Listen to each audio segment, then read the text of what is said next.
welcome to another episode of Beyond the Black Rims. I'm Mars Girl. I'm Josh Knight the First. This is Season 3, Episode 20.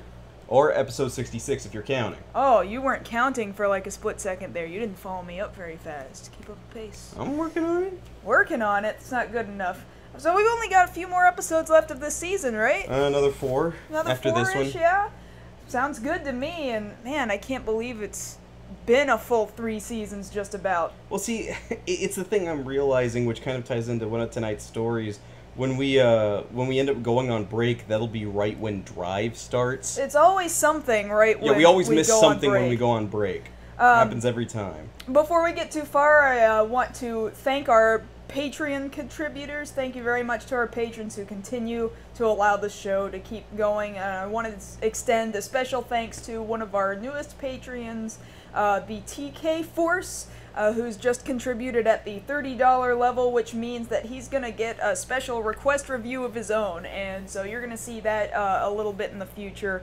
Also, kind of wanted to make mention before we got too much farther that thanks to the Patreon subscriptions, of course you guys saw that camera that I got, that was in large part thanks to you guys, and I wanted to hurry up and get that out of the way. And I know I actually didn't meet the Patreon goal that I'd originally set on that page, but truth be told, I needed it, and I needed it fast, because as you might see pinned at the top of the chat, we are in fact working on a movie. Yeah, Cat's out of the bag now. Cat's finally now out of the bag. We were kind of teasing it on the show for a little while, but we are working on what we hope to be something of a wrapping up of a completion of Justin Carmichael's Kamen Rider project, which we want to treat with the most care and love and respect as humanly possible, and so far, thanks to you guys, it really can be a reality. It's been amazing so far. We've had a lot of people reaching out to us over Twitter, on Facebook, emails. We've actually had some stuff come in just today that people got off the Amazon wish list, and we actually do need to add a few more minor items to that, but I'm very surprised and very thankful how many people have just come up to the forefront. Hey, how can I help out? Whatever you guys got, let me know, let me know. It's just kind of a testament to just how well loved Justin was, you know? Yes, absolutely. That just, without hardly even asking, just out of the woodwork, everybody wants to make sure that this is such a good thing, that it comes out as the best it possibly can. So that's as much as I'll say here. If you go to fkrcompletion.wordpress.com, you can watch more videos and read more about what it is we're doing, and we're constantly releasing new material for you guys to look at. Yes. But now, why don't we go ahead and just briefly mention what our topics of tonight's stories are. Yes. First and foremost, you guys would have seen it on Twitter, so we repeat it now because we're filming.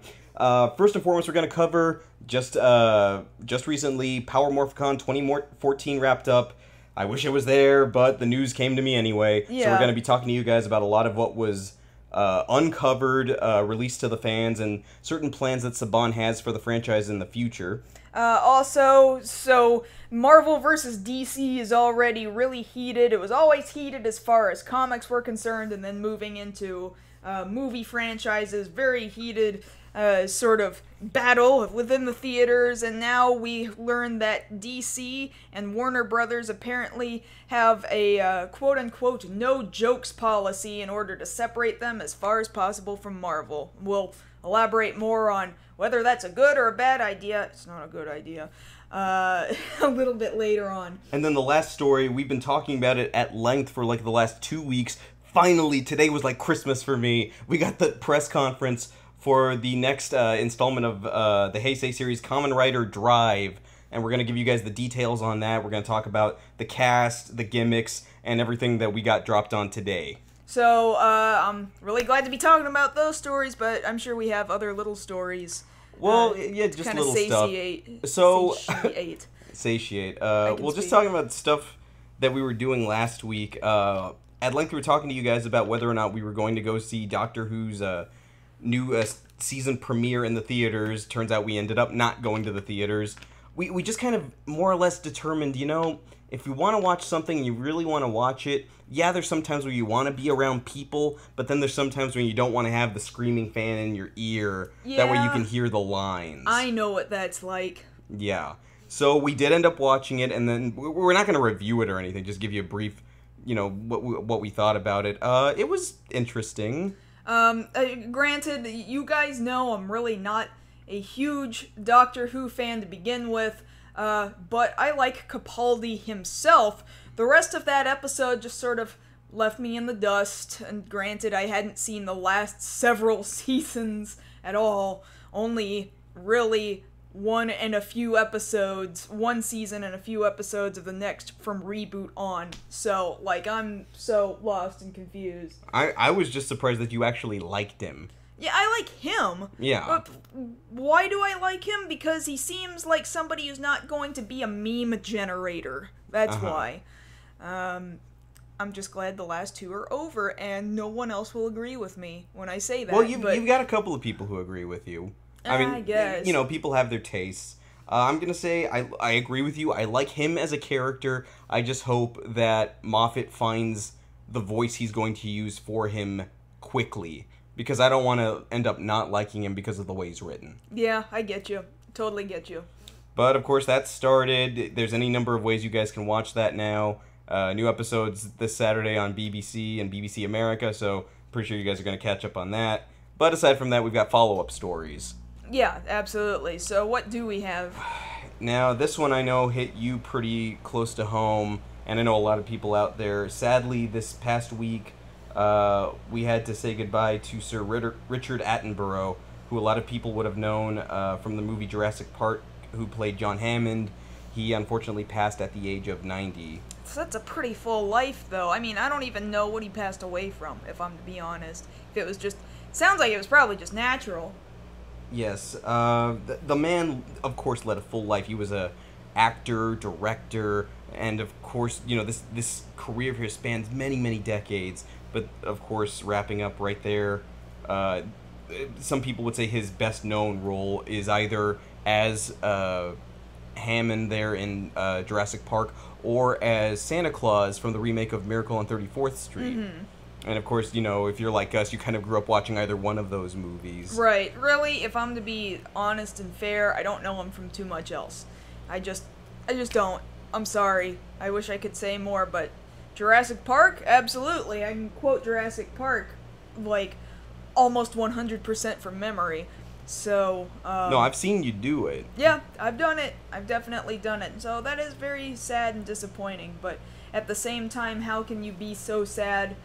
too sad over someone who led such a full life and did, everything that he could have possibly achieved, I'm really happy that we had him in this world in order to create such great pieces of media. And then, of course, he was a director, too, winning Oscars for Gandhi. That's right. There as well. And the reason this counts as a follow-up, really, is because there was already plans to, I guess, memorialize him. As we found out there on the set of Jurassic World, they already had a statue of him outside of the information center there at Jurassic Park. And so the director, Colin Trevorrow, tweeted that picture with just the caption, "In Memoriam." Wow, that's really... that does hit really close, then. Well, because that's the thing. If I'm not mistaken, and stop me if I'm wrong, as far as The Lost World is concerned, his character had died then, at the end of the movie. So it's kind of haunting. We knew the actor was alive when we put this in the movie, and now it's got that extra weight behind it. Yeah, exactly. There's no way they could have known. No, of course not. But of course, Sir Richard Attenborough, you will be missed. And we move on to other stories. So in lighter news... of course, we talk about most things that are comic book related, one of those things being Spider-Man. If you think back a couple of years to when the reboots were starting with Mark Webb, talk was going around that Donald Glover, who a lot of people know from Community, or his stand-up, or from his rapping as Childish Gambino, was a heavy contender to play the Miles Morales version of Spider-Man. And a lot of people thought, oh yeah, awesome, this guy loves Spider-Man, this would be genius casting. Well, turns out he will get the chance to play Miles Morales, albeit in the Ultimate Spider-Man series on Disney XD.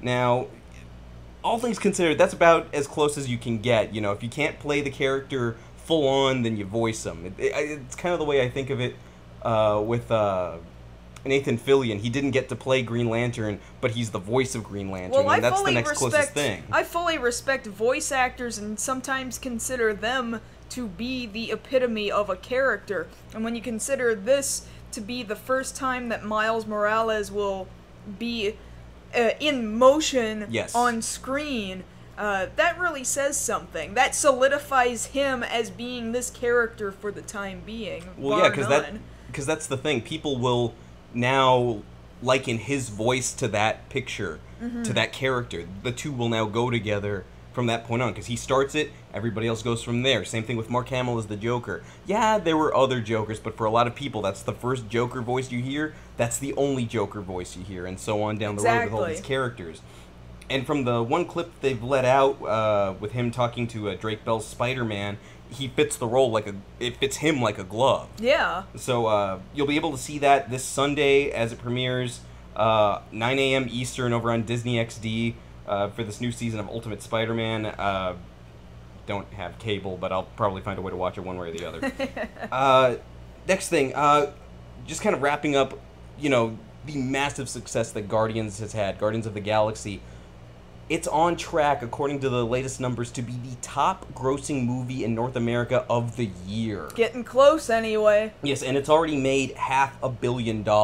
And that's just domestically. Domestic. It still hasn't opened in Italy, China, Germany, or Japan yet. That's gonna bank. It's gonna bank.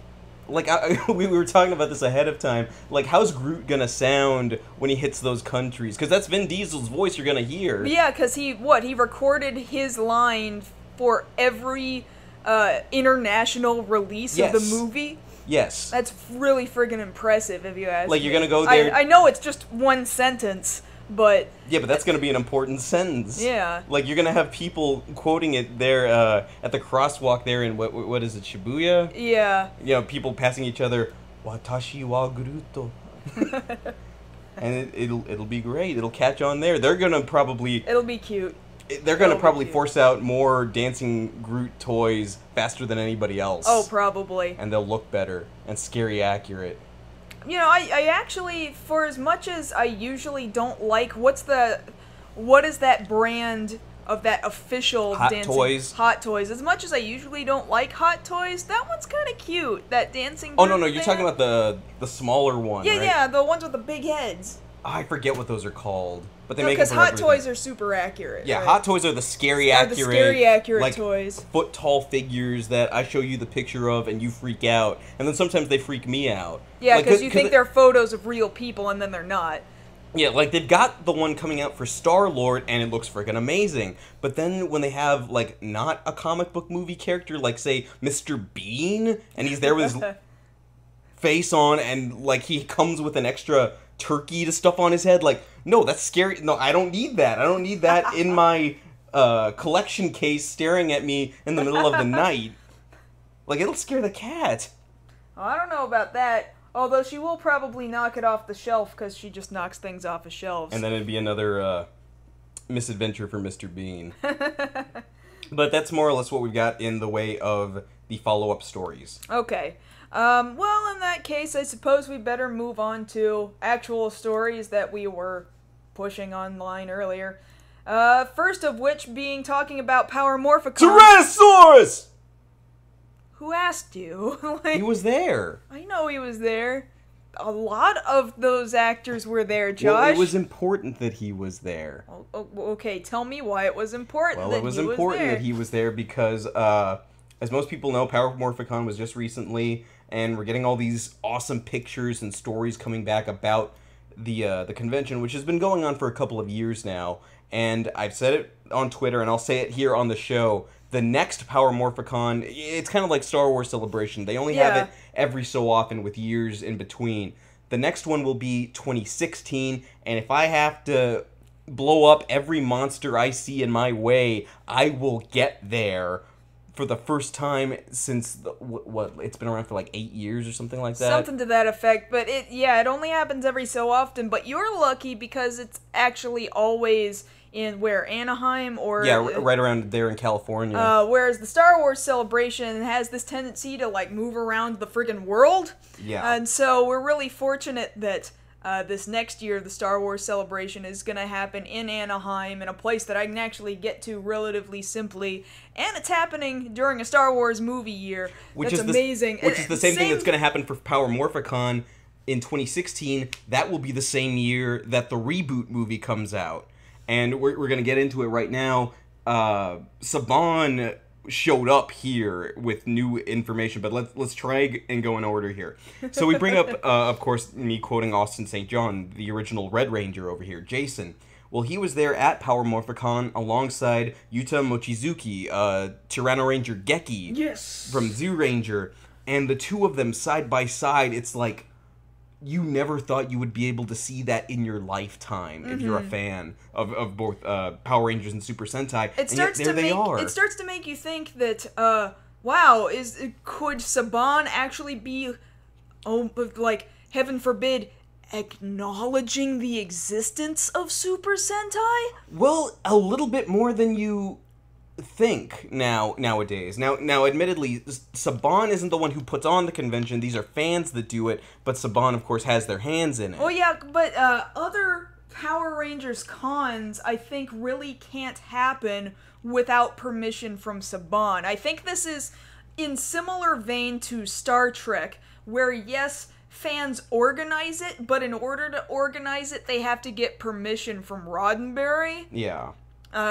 That's the way I think Power Morphicon works, and is, I think, the reason why only so many Power Rangers conventions exist, period. And why would you compete with Power Morphicon? Because they've got everybody. They get pretty dang close to everybody. In the last couple of years, especially, not this year's, but last year's, when they were debuting, information about Megaforce and Super Megaforce, that's what blew people's minds. Yeah. You know, with those reveals of, oh, they're actually using the Legend War footage. And with this now, having actual Sentai, Super Sentai guests, yes, that legitimizes, hey, we realize where this comes from, and we respect that. And of course, that room was packed to the brim with people just wanting a glimpse of both of them together. And then they did the thing, which is typical of any con you go to that has a Power Ranger as a guest. They did their transformation side by side. But the problem was, and you'll see the clip, most people have shared it. Both of them had buckler malfunctions. Yeah, that was kind of the problem. They both had buckler malfunction, and it's like, no! Completely my childhood, no! Shatters your image of the both of them. Well, no, it doesn't say anything about them, it's just their coins weren't as secure as they could have been. No, with Tyranno Red... Tyranno Ranger. Yeah, Tyranno Ranger... He just plain fumbled his whole buckler. Yeah, he dropped the whole buckler, whereas Austin St. John, his Tyrannosaurus coin popped out when he did. That's because he slammed his hand into the back of it and it just flew out of the buckler. And admittedly, that's because he's probably using the Legacy Morpher, and it's a little hard. You gotta really make sure it's in there, otherwise, yeah, it does kind of pop out. Because all it really stands to be is a really nice prop, really. I don't care. Mine's on the shelf. I love that thing. Exactly. You're not gonna take it out and play with it much, are you? Because I did when I. You do it for a pose and then you put it away because it's not really a toy as much as you might think because it's friggin' expensive. Well, yeah, these it's in like particular. Who, after putting together the Lego Millennium Falcon, who plays with it? I'd play with it. No, you fool! No! I bought it. It was designed as a toy. I'm gonna play with it. But it's over $100 and it's gonna shatter into 80 bajillion little pieces. And then I'll put it back together. No! It was designed to be put back together. No. But okay, all right. No. Well, speaking of toys. My heart. Speaking of toys, this kind of gets us onto the topic of Dino Charge, which of course is the adaptation we're bringing over here for Kyoryuger. And we saw the toys, they're available soon from Bandai, and lo and behold, they've actually gone back on something they did earlier. We had talked about how they changed the Triceratops' color from pink to kind of a periwinkle blue. Uh-huh. Well, apparently they got a lot of flack for that, And here at Power Morphicon, their Dino Charge Megazord was put there on display with the pink fully restored. Well, good on them, but why was that even a thing to begin with? Well, they were saying, oh, well, this is a boy's toy, and they caught some crap for it. Well, and good. And they said that's why we changed it back, was fan backlash. Well, good. Maybe then they'll realize, hey, that's pretty sexist of you guys. Yeah. Never mind the fact that it's completely show inaccurate. Like, yeah. Why would you want to buy something that inaccurate? See, it's the weird thing when you consider that when you go back to, like, say, the Shogun Megazord over here, they painted that pink. When, if you look at, I forget the counterpart name there, in Kaku Ranger, it's white. So they repainted over here to make it more girly. And, you know, but that back then, you know, people didn't know much better, so they could get away with it a little bit more, even though in footage it's clearly, hey, that's not pink. Right, but you're not going to get away with it in this day and age. No, absolutely Never mind not. the fact that there's a pretty surprising amount of Power Rangers fans who still, like, have no idea where it comes from. So, then they don't even bother to go looking. They just... Well, it's kind of that, I think I like to call this the hot dog mentality. If I don't know what's in it, then I'm still going to be okay with it? Yeah, pretty much. Yeah, alright. And that stands to reason. And of course, you know, the Dino Charge toys were there on display. They also had some new Legacy stuff on display. They had, the first time, fully assembled the Legacy Ultrazord there. And I wish I could break the bank for Christmas. I want that so bad. Because growing up... You realize that we function on, like, 1 unit budget now. Yeah, I know. I can't... I'm sorry. I can wish. Because growing up, I only ever had the Megazord and the Dragonzord, and I could never find Titanus. Or rather, I could find Titanus, but it was always way up on the top shelf. You know, like where the guys had to get those giant blue ladders there in Toys R Us, and they put it all the way up there, and it was too far for me to grab and be like, Mom, please, please, please. Well, did you point? Yeah, but my mom's just as short as I am, so it didn't really matter. Including when you were that age asking for it? Yes. My mother is short. But yes, they had that on display. They had Legacy Saba on display, which is huge now. It's not the yay big one that we got when we were kids. This one's about full size now. Mm-hmm. And that, of course, is a collector. Like, you put that in a glass case and you let that be a conversation piece. Like, oh, yeah, I collected this in California and had it signed by so-and-so, you know. Mm-hmm. Not necessarily Jason David Frank, because you have to pay for his autograph now. Yeah. But, of course, tying it back, you know, we talk about Dino Charge. Saban does it again. They unveiled the cast of Dino Charge there at the con, and the first teaser for the series itself. And we've talked to you guys before about the changes they've made to the story. That makes sense. You know, they bring it over here. Something's gonna get changed.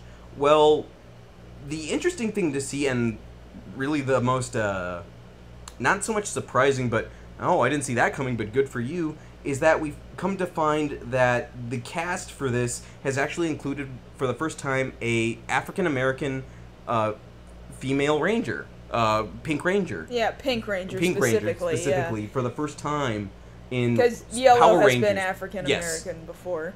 Yes, but for the first time, the Pink Ranger is African-American. Mm-hmm. And we're like, wow, that's very progressive of you. Yeah, considering Saban. The rest of your company, Saban, is really quite terrible about that sort of thing. Yes, and we've got the cast here. You can look on Anime News Network to go ahead and take a look at them. I'll go ahead and read off the cast here. They've got Brendan Mejia as the Red Ranger, Yoshi Sudarso as the Blue Ranger, Camille Hyde, who we were just mentioning, as the Pink Ranger, Michael Tabor as the Green Ranger, and James Davies as the Black Ranger. Now, some people are actually mentioning it here in the chat. The actor for Kyoryu Blue actually went online and congratulated the new Blue Ranger for getting the part. It's pretty nice of him. Yeah, that's like cross... would you say cross-platform? Or cross-platform would be in reference to, like, video game consoles. At the least, you know... goodwill being shown. Cross-cultural. Well, yeah, cross-cultural support between Super Sentai and Power Rangers. Mm-hmm. They're aware, and it's like, hey, you know what? Good for you, man. I hope you do great in this. And that's awesome. That is awesome. That's great to see that sort of thing is happening. And we see the cast, and yeah, they look like Power Rangers, what you'd expect. I would like to mention that Brennan over here is the Red Ranger. He's kind of got similar hair to Daigo, so I don't know if they're going to still characterize him a little like that. That would be nice if they paid attention to that, but, you know, we won't know until later. I don't know. Only every so often have they ever paid attention to what Super Sentai did. And when they did that, they almost stuck too close. So Samurai. So maybe it's for the best if they just kind of went in their own direction, and if they just went in their own direction, that they just did it well. Like they did with RPM. That would be nice if they did that again.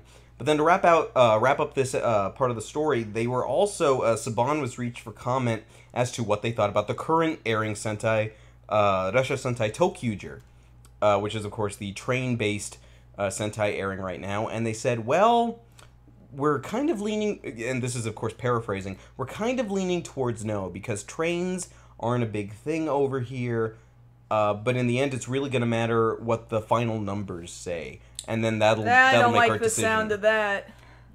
I don't like that at all.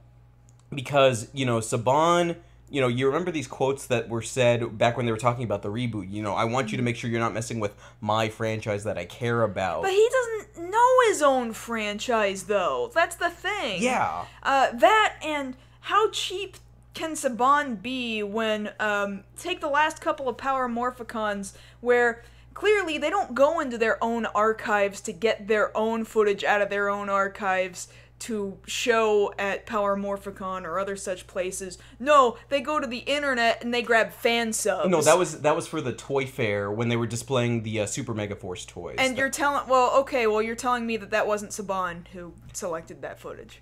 Well, Saban and Bandai. Yeah, they don't know what they're doing. Granted, Capcom has made very similar mistakes with their own products. For example, somewhere on Capcom's online store, I think it's still around, they had a picture for one of the Phoenix, I know what you're talking about, one of the Phoenix Wright games, but what they took, they did like a Google image search for Phoenix Wright, and they found some fan-made project, and it was somebody's fan-made box art, and it wasn't even that same game, and, like, what were you doing, Capcom? Yeah. Like, what is with companies that don't have access to their own materials and don't use their own promotional materials? I'm just saying, Saban, the dude and the company, they don't really know their own franchise very well, is what I'm telling you. Well, it's not... I wouldn't say it's just that. It's that they don't know that, and they don't know where it comes from, and I don't know that they entirely respect it enough. Because you say you love this, you love the thing you say you made, you know, Power Rangers, because you look at the press releases, they don't hardly ever mention Super Sentai at all in them. And you say you care about it, but you just skipped Go Busters when you could have adapted it. You could have pulled an RPM. Yeah, because I really did not like Go Busters, but that's not to say I didn't think that it would have fit an American audience really well. In fact, I dare say they were even molding it and crafting it so that it could be better adapted. When the Super Sentai transformation device itself says it's morphin' time, like, you guys didn't come up with that. You borrowed that. When you start calling your things Megazords, you didn't come up with that. You borrowed that from the adaptation over here. So, as much as you say you care, you're kind of proving you don't. But all things considered, that doesn't spoil me on the franchise as a whole. You know, it's the same thing with Star Wars. You can love Star Wars, but not like Lucas. Same thing with Power Rangers. You can love Power Rangers and not like Saban. Yeah, I would agree with that. All that being said, it's still an awesome place, awesome cosplay. You know, seen all over the place. You see that picture of that one Zordon walking around with a command center underneath him. That's very clever cosplay. Yes. But yeah, 2 years from now, there in Southern California will be the next Power Morphicon. I will do my best to be there. You'll probably come with me. More than likely. Maybe I'll see some of you guys out there too. That would be fun. Alright, let's go to another story. What is this one? Oh yeah, Warner Brothers and DC. These guys are jerks. I don't know about... that's a bad way for me to start it. But, well, I don't know about jerks, but maybe not smart. A little less than intelligent. Yeah, that's a better little way less of than putting intelligent. it. We'll go with that. Okay, so apparently this story has been making its way around the last, I'd say, 2 days or so, and we'll get a little bit into it, that apparently from the high-ups there at Warner Bros. And DC, who are, of course, partners in making their movies, have a very strict guideline for the way these movies are written and portrayed there on film, and it's summed up in 2 words: no jokes. Now, was that them who delivered the no jokes quote, or is that just what media is kind of propagating? Well, that's the thing that's getting reported on every site, that Warner Brothers handed it down to the people at DC, no jokes in the movies. Now, 2 things come out of this. They're saying it happens for 2 reasons. One, they're likening it back to the failure of Green Lantern as a movie franchise. Oh, I can give you 80 bajillion different reasons why that failed. And 2, to differentiate themselves more from Marvel's movies. Like, oh, well, they're the fun, jokey ones all the time, ha ha ha. No, we're going to be the serious ones. And that's what they're saying their rationale is behind this no jokes policy.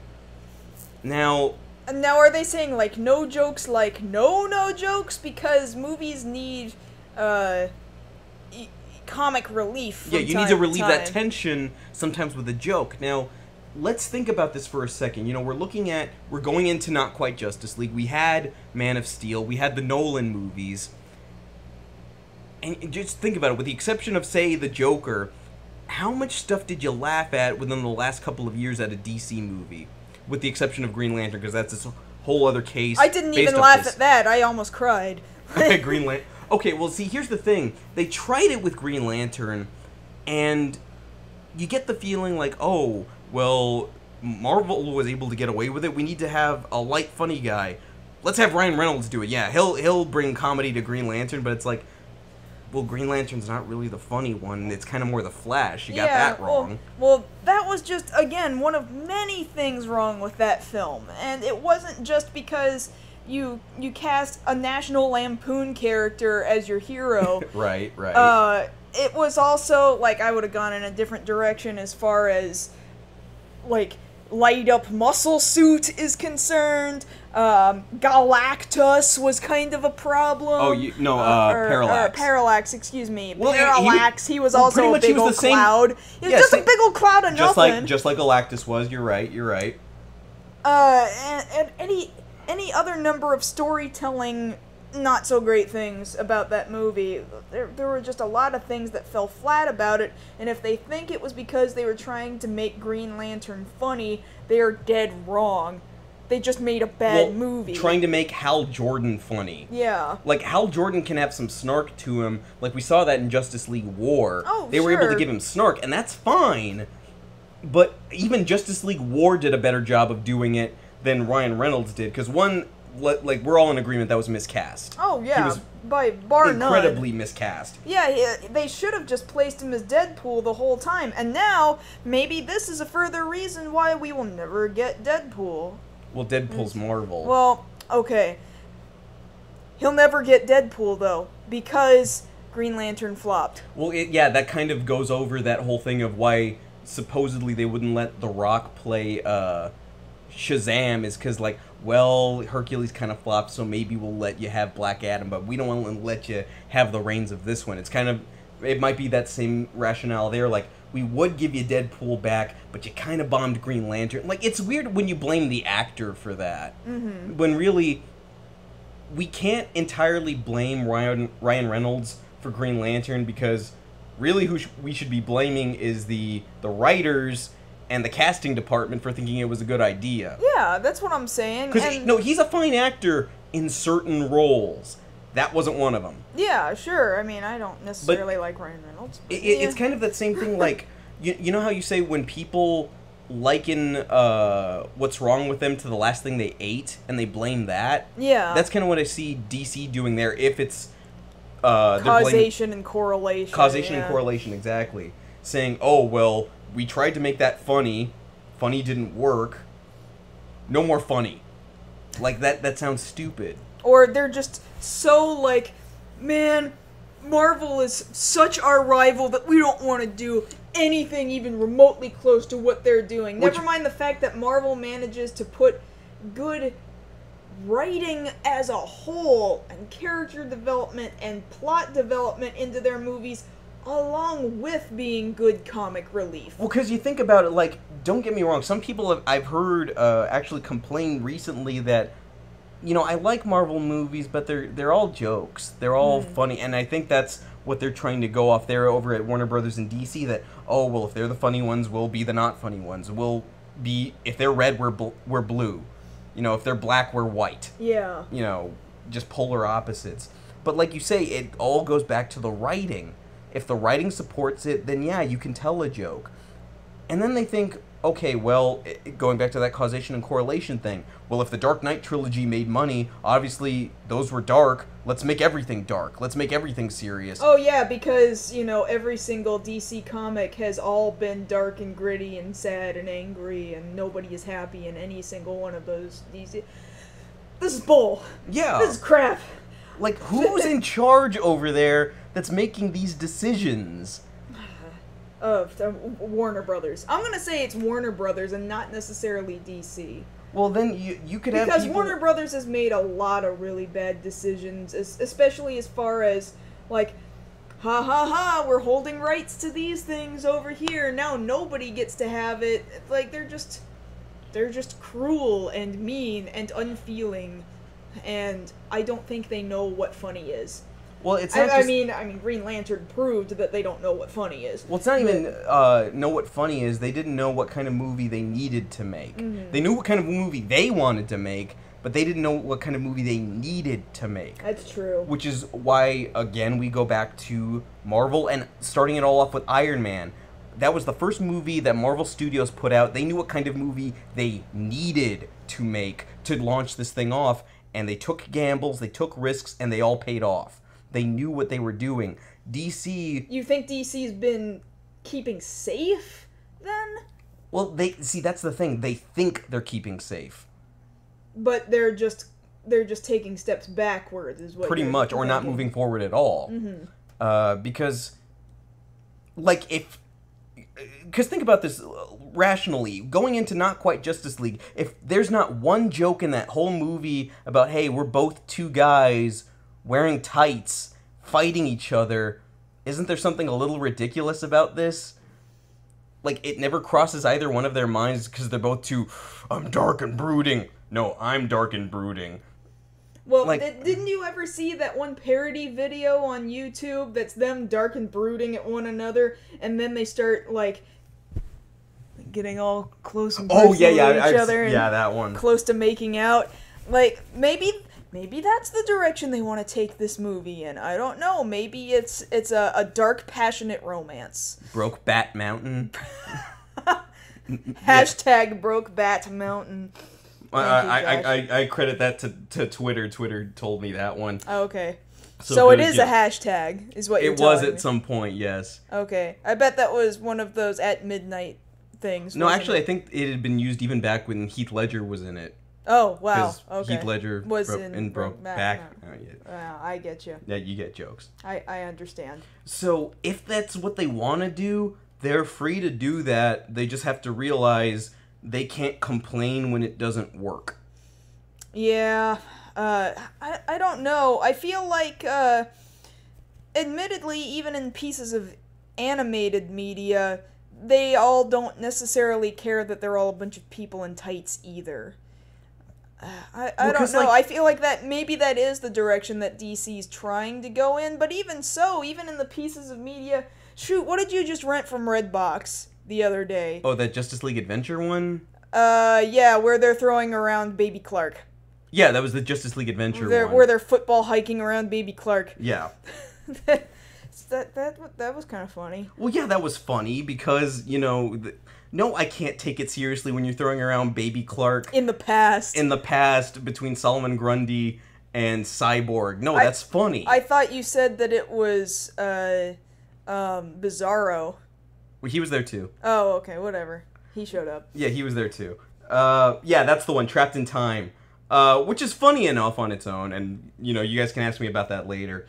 But it's like, you can do it here, and it's not a problem. But in the movie, like, think about this.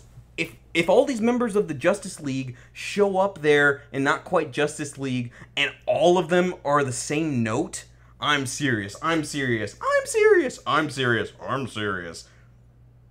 What a boring movie. That's gonna be a boring movie, because then they're all on the same page. Let's all be serious together. It's not gonna be Justice League, it's gonna be Serious League. Or they're all like, I'm in this for myself. Fine, you go be in this for yourself. And it's like, well, why do I care about you guys? Why do I care? To go... In fact, you should all go do your own thing in your own movie. That would be preferable. Probably. Go do it. That would be nice if you did that. Please. In fact, you should do that first.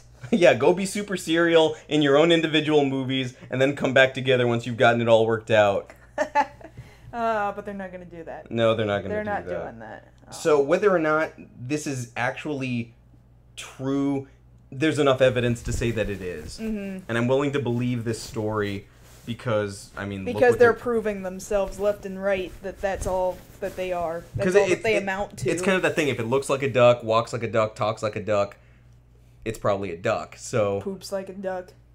How does a duck poop? You've never seen a duck poop? No, I've seen ducks do a lot of other things that I wish I hadn't seen. Ducks beating up other ducks. I don't want to talk about it. Okay, we'll talk about it later. Yeah, we'll talk about it later. So yes, that's the story as far as that goes. We'll let you guys know whether or not that's true or not once we get some more information on... You didn't need to say "or not" twice. I do that. I realized this past week that I do that a lot. Because that almost negates the first "or not." Right. We'll tell you about it later. Okay, so moving on to the last story. This is mostly all you, because this is your passion. Well, no, because we're both hearing about this news for the first time, so you get, I'll talk about it, you get to bounce it back. Mm-hmm. So, like we said, this is our new guy, Kamen Rider Drive. 25th installment in the Kamen Rider franchise, had a press conference today, and we're finding out all sorts of information about this guy. So, who is he? Well, he's a cop. He is, Takeuchi Uriyama is the actor who's playing a character named Shinnosuke, who is a... Shinnosuke Tomari, which I should mention that name is definitely a pun, the Tomari meaning, stop! Like a cop would say. It's a pun, basically.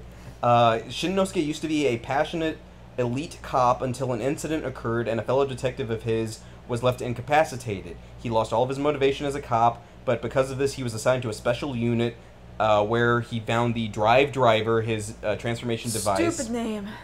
And such a stupid name. Secretly becomes Kamen Rider Drive. Now, I like that. Secretly. They're going back to him having a hidden identity. Yeah, that's the first time that's happened in a while. Yeah, because even then, like, when was the last time a writer actually tried to hide who they were? I think it was Kiva was the last time. I only watched so much Kiva, you'd have to tell me. Because I'm thinking about it, Decade didn't care. Double would try and keep it a secret, but he'd transform in front of most people when they were there right in front of him when the monster showed up. O's didn't really care. Forze didn't really care. Wizard didn't really care. Gaim sure doesn't care. Mm-hmm. So now we've got a guy who's bringing it back to secrecy, and I like that. I just don't like that, he doesn't have a motorcycle, because that negates the rider part. They've gone on record, Toei has gone on record of saying, no, he is still very much a rider and not a common driver. Like, that's a quote from them. Okay, well, can they explain with certainty what that means? Because I would like to know that he actually rides a bike. I don't know. Even if they have to put him on a bicycle, even if they have to put him on a tricycle, even if they have to put him on a unicycle, I'm telling you, he has to ride something, not drive something, to be a rider. I can't say anything one way or the other. The only thing I can say is, historically speaking, the only other rider to have a car was Black RX. Yeah, but he had a bike! He had a bike first, right. And then he got the car second. In fact, he had two bikes. Well, no, he had, technically he had the one bike that changed every time he did. Yeah. He had a... No, it was Battle Hopper and Black... Acrobatter. He had Acrobatter, and then Acrobatter would change forms every time he changed forms, so that was that. The car here, of course, is called the Trideron. It has the capability of granting him different powers. Now, the thing about the different powers in this series is it kind of works a little bit more like Forza did, where you've got your basic thing that you use. In this case, Your it's device. your device, which is these little cars. You can kind of see them right there on the picture. But what he does is he inserts the car into this little brace that he wears that sends a little signal to the belt, and that changes things. Okay, so, again, like, we've talked about this before, they borrowed from Tokyuger plainly. Absolutely. And plainly, there's gonna be a crossover where they're like, hey, let's switch thingies, hooray, woo! Yeah, pretty much. That, like, that kind of disappoints me, I'm not gonna lie, that he really couldn't just be his own thing. And what was this you were saying about pieces of his costume blatantly just being repaints of another writer? Yeah, let's talk about that for a second. Like, okay, so Drive on his own as a concept, okay, fine, a cop writer, not like we haven't had that That's before. happened, yeah, okay, whatever.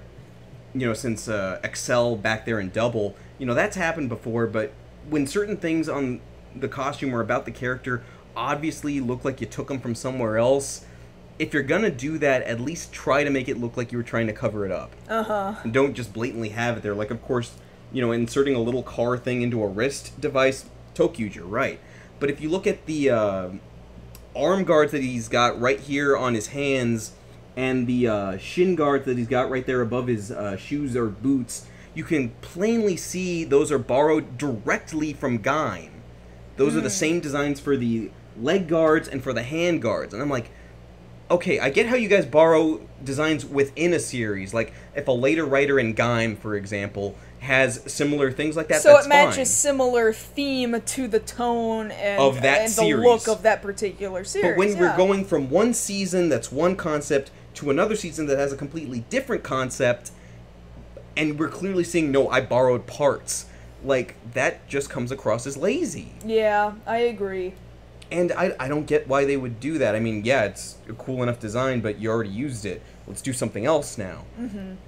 And, the idea goes around like, well, maybe they're finally going to do it. Maybe they're finally going to get tired of stuff, and they'll have to let the franchise sit for a bit so they can come up with new ideas. And the more years go on, the more I think maybe that's not such a bad idea. Yeah. Because I don't want to get it to the point... Because they're really like, oh no, this series is finishing up. Hurry up, come up with a concept. Like right now, because we're running out of time before we have to launch the next one. No, just slow down a second. Take a breath. Think what you would like to do and how to really hone that really well.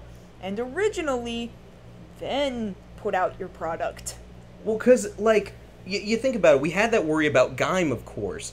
And, of course, when we first saw Gaim, it looked like a hot mess. Thankfully, over the course of this whole series, now that we're getting right into the endgame part, thankfully we can say that Gen Urobuchi has told a story that rationalized the gimmicks and got rid of some things that we didn't like at the beginning. Yeah, because I really didn't like some stuff in the beginning, and I still don't like the fruit theme, but they've made it work. Yeah, more or less. I guess. Right now, I'm starting to ignore that it's fruit. But I shouldn't have to ignore that it's fruit. I shouldn't have to ignore their gimmick.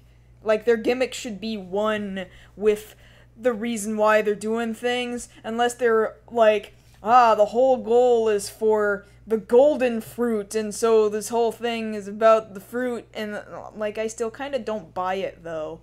Well, we'll see within these last couple of episodes.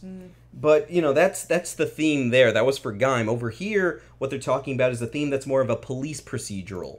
And it's being written, if I'm not mistaken, by the same guy who wrote Double, Riku Sanjo. So people are wondering, so are we going back to that stupid 2-episode format again, where... I really hope not, because I was sick of that for a few seasons. Which is why they told Urobuchi for Gaim, don't do that.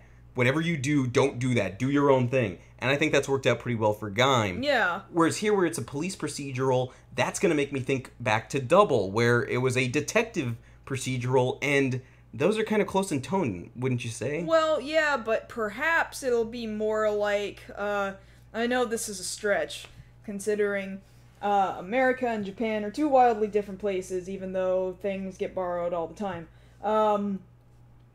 American police procedurals, for the most part, wrap themselves up conclusively each story within a singular episode. Right. Now, if each episode was in fact just episodic for a while, maybe that would be okay. Gaim's doing this thing where each episode flows directly into the next episode. Which I think works fine. Yeah. I mean, so long as it's not 2-episode arcs, like, those just get really annoying to me. But if it's just singular, self-contained stuff for a little bit, before something else builds up, and now we gotta go to a different tone, or maybe several episode arcs, okay, I think that's fine. Right. Whereas here, we can't exactly see... Yeah, it's not going to be friggin' Law and Order by any means. It's going to be completely different, because I guess you'd say their justice system works differently than ours does. Just slightly. Only slightly. But it's enough of a difference to where culturally certain things make sense over here, and they wouldn't over there. Like, you don't really do the good cop, bad cop thing over there. Not as much, no.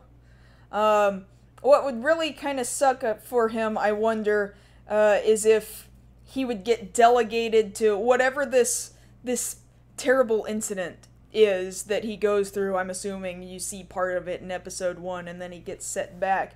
If he ended up being stuck in a koban, in a police box, on the corner of the street, cops hate being stuck in the police box. Yeah, that's like over here, that'd be the equivalent of getting, like, traffic duty, right? Traffic duty, or you get the desk job instead of wishing you were out there on beat. Yeah. You're stuck in the police box, and then the foreigners come up to you, and they're like, can you tell me where blah, blah, blah is? And they're just kind of like, all right, here we go.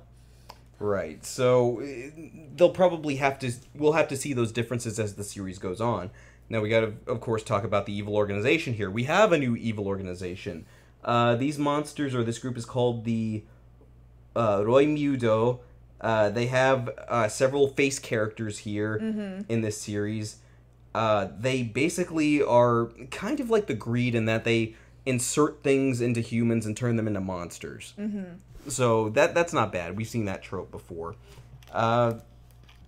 The series theme will be sung by Mitsuru Matsuoka, who fans of Kamen Rider would know as the same guy who sung the theme for the Kamen Rider double movie and actually played Kamen Rider Eternal, which was cool because during the promotion for that, he actually came over to Anime Expo that year and performed the song there on stage, and Kamen Rider Eternal showed up there, and I was like, oh, why didn't I make it out there? Well, we've missed a lot of things in a lot of different places, because we're smack dab in the middle of the country and everything else is in these directions. Yes. Now, people are bringing it up in the chat, and I think it's worth mentioning.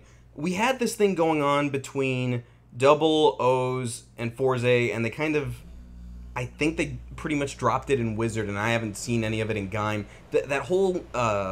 thread that they were weaving through all of it, of Foundation X being this bigger organization that was behind all of these smaller organizations in the series. And what happened to them? Yeah, what happened to that?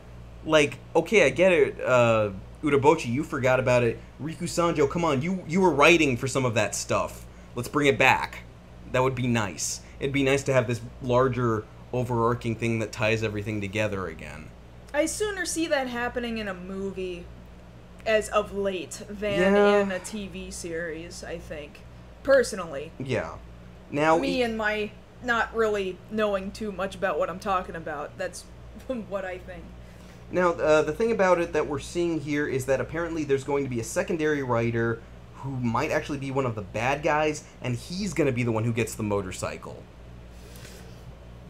Well, at least there's one in there. At least there's one in there. Now, see, I'm having to make, I'm having to make exceptions for myself and saying, oh, well, you didn't exactly lie to me. But yes, you did. Like, I have to lie to myself to make myself happy here. Now, here's what I'm thinking, and I'm just spitballing here, but maybe what they could see happening, or what I could see happening for them, is that if the series takes off, but they're starting to get that feedback on, like, 2channel over there, hey, we like the series, but we don't dig the car, which would be a blow to them, no matter how you look at it, but they like the secondary writer, I would almost imagine them killing off the secondary writer and giving the bike he had to drive. Yeah, but it's just that Japan is... It's not like they're not full of car fanatics themselves. Well, so I that was kind of don't mentioned- see that happening. That was mentioned as much about Shinnosuke that he's going to be a car fanatic too. Yeah, I see it actually being successful despite the fact that he would not actually be riding a motorcycle. Well, then the only thing I could hope for at all is that at some point they give him one just to get mad at the fans that I'm sure will stay on that. But it's not a bike. But it's not a bike. But it's not a like. That's me. That's me. Well, right because there. you think about that, as far as Toy is concerned, like you think about Kamen Rider Shin, according to them, he doesn't have a bike. When in civilian form, he did have a bike. Why didn't he just ride that? You know, you think about Rider Man. Rider Man had a civilian bike. It wasn't all decked out with anything. It was just a regular Suzuki. He just liked his motorcycle. Yeah, and that's canon for them. Like, no, that's his rider machine, but it doesn't look like him. It's just a motorcycle. Well, that's okay. He just liked it. Leave him alone. Yes. Leave the guy alone. Or you think back to friggin' Double when Excel had this sweet Ducati motorcycle, but there's no point to it because he turns into the motorcycle. Like, that was a waste of a motorcycle. Sure was. Like, if you know anything, like, yeah, Honda's a nice brand, but if you want a good bike, you go Ducati. You do your research. Those things are mean machines for the road. And his was just, like, second banana to his... Like... Which I thought was a stupid gimmick to begin with, but that, again, is just personal opinion. Yeah, you would think that that kind of rider jumped the shark when Double was riding on his back in that one episode. Like, you knew that was gonna happen, but it was like, oh, no, I was hoping no, but you did it. But you did. You did. It happened. Okay, it happened. So, yes, this series is going to premiere right after Gaim does on October... Right after Gaim ends. Right after Gaim ends on October 6th. That's just about a month from now. So wait, Gaim ends on October 6th? No, it ends the weekend before. Okay. Or it should end the weekend before, and then this will start in October. First Okay. weekend. So, we'll be looking forward to this. There's already a little bit of footage out. If you look around on YouTube of this guy in action. So, Tokusatsu Network has a lot of the footage and promotional art and photographs, that sort of thing. so by all means, go check that out. That's probably going to wrap up the core of our show. For you guys here in the chat, hang out with us. We will hang out with you for an additional 30 minutes, do some question and answer sessions. If you're on YouTube, you really should be hanging out with us over here on hitbox.tv/MarsGirl. This is on Thursday nights at 9 p.m. Central, and we would love to chat and hang out with you guys if you get the opportunity to make it out here to us. Yeah, come on. Nothing bad's gonna happen to you. We'll protect you. He's thinking of your health, I swear. I'm thinking of your health, I swear. That having been said, I guess that's it for now. You can always follow us on Twitter. I'm at MarsGirl. And I'm at Josh Knight First. And so until next week, you guys have a good night. Take care. Alright, see you guys next week.